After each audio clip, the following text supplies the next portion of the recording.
Britishness is precisely the fact that nobody seems to know. It's gold for a columnist. It's gold for any hack. And you've seen 4 people on this panel are probably going to give completely different answers. Anybody you ask in this audience is going to give a different answer. If you ask David Cameron, it's about tolerance and fairness and inviting French people in to take advantage of our lenient tax system.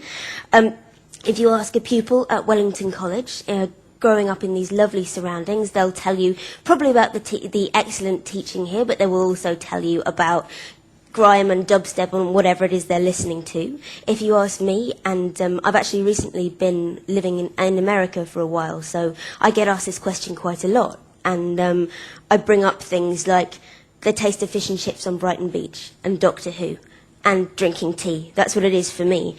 If you ask somebody like my colleague Professor Starkey, it's playing xenophobia and racial prejudice for laughs.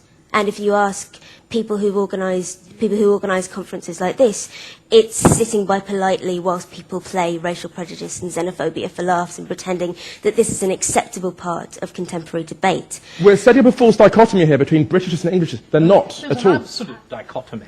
The two are completely different. There is a historic English identity which goes way back before the concept of Britain. Also, this notion of England, or indeed Britain, as uniquely a nation of immigrants is preposterous. That every European country is a blend. Of course it is.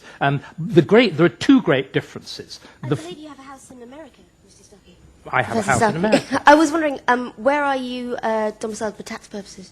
I am domiciled here, and I pay full taxes. And can I just say, as you have chosen to be personal and invidious, let me share a little story with you.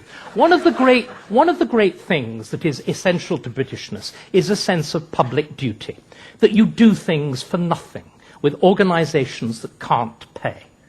Ms. Penny, who has been advertising these great left-wing virtues, and I, were due to debate for a very impoverished little society called the Thomas Paine Society on the virtues of a republic on the one hand and a monarchy on the other.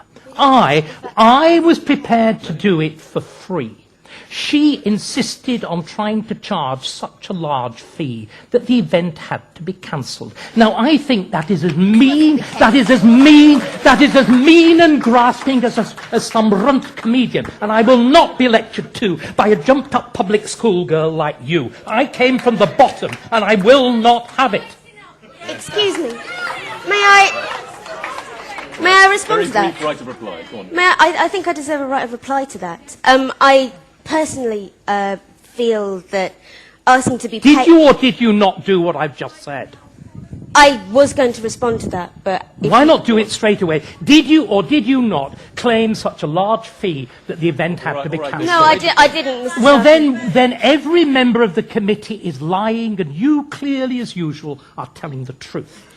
No, this is not what was said to me. I have emails. All right, That wonderful, wonderful method of respond tracking. to it, Laurie. No, I don't think I'm going to respond to it. One of the reasons the event was cancelled partly because they couldn't find a speaker in time because they were trying to fly me out, and part of the reason that the cost for that on top of my being asked to be paid for 2 days' work because I actually don't earn very much. Well, they had 2 pretty good speakers there already. Well, No, she backed out because she wasn't being paid. Anyway, I'm sorry, excuse me. we're running over time, but I want to come back to I this point about- really don't appreciate being stood on stage to be personally okay. attacked and having a finger I want jabbed to in come my back face. to Englishness versus Britishness, but Vivian? Yeah, I don't know if you can hear me, but I think the point about... Laurie? I think I'd like to say something about Britishness in terms of what's just gone on here, which I feel like we've been moving on very quickly from. But I attempted to make a point and had a person on this panel shouting and pointing in my face. And in fact, the point that Professor Starkey raised about my dropping out of a panel where we were due to speak together, my main reason for doing so is that I didn't want something like that to happen. I felt that I was being set up to be attacked, and part of the reason I decided to... This is a difficult thing to say, and it's easier to say to event organisers that you're going to charge a ridiculous sum of money be asked, and well, not necessarily ridiculous, but be asked to go. Right. On the other, excuse me. I haven't finished my point. I haven't finished my point. My point is that this is what debates like this come down to. There's a civil way of putting putting racial prejudice. There is also I'm sorry. Okay, Laurie. I want a final word. I wanted to say that there's a violence inherent in this discussion, and it comes out very, very easily. You started it. That's the problem. You called him a racist. He is a racist. Yes. He makes my Okay, ladies and gentlemen, thank you very much indeed. Okay, I think what we're going to do at this point is call a halt to proceedings. I'm sure the debate is going to go on. Thank you very much to our panel. If you could show your appreciation to our panel, thank you very much.